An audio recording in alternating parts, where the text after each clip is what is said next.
Bonjour, je m'appelle Aurélien, je suis au bureau d'études chez Platex et je suis en charge du développement des outillages d'injection et des périphériques qui viennent autour de la presse, notamment des mains de robot.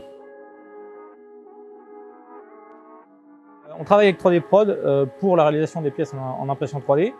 3D Prod nous accompagne également dans le design des pièces pour respecter finalement les contraintes liées à la technologie. Au bureau d'études chez Platex, on développe les outillages d'injection et tout ce qu'il y a autour du moule, notamment les mains de robot, les mains de préhension qui viennent récupérer les pièces dans le moule. Alors, la main de préhension sert à récupérer les pièces dans le moule, à changer l'entraxe entre les pièces pour les reposer directement dans le carton. Alors pourquoi on a utilisé l'impression 3D plutôt que l'usinage sur ces pièces-là? Tout d'abord parce qu'il n'y a pas une grosse contrainte mécanique sur ces pièces-là, ce qui nous permet d'utiliser la techno, quoique elles sont déjà très résistantes. L'autre avantage de l'impression 3D, c'est de pouvoir faire des choses qu'on ne se permettrait jamais de faire en usinage.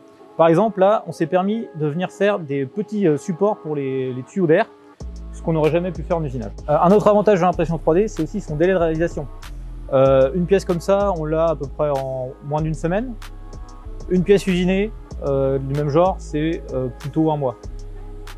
Alors, on pourrait encore aller plus loin avec l'impression 3D sur certains projets. Bon, on l'a pas fait là parce qu'on a besoin d'un réglage, mais on peut intégrer directement le support de ventouse dans la pièce en impression 3D, ce qui simplifie beaucoup la pièce et ce qui permet de gagner de la place quand il y a besoin. On sert aussi de l'impression 3D pour faire des petites pinces, des choses vraiment plus fines. Finalement, dès qu'on a une pièce un peu complexe, l'impression 3D est très pratique.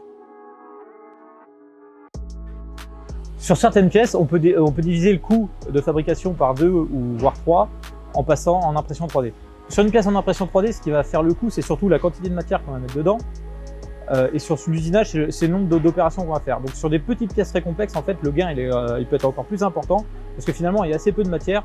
Et finalement, quelle que soit la complexité de la forme de la pièce, c'est pas ça qui va faire le prix de la pièce en impression 3D.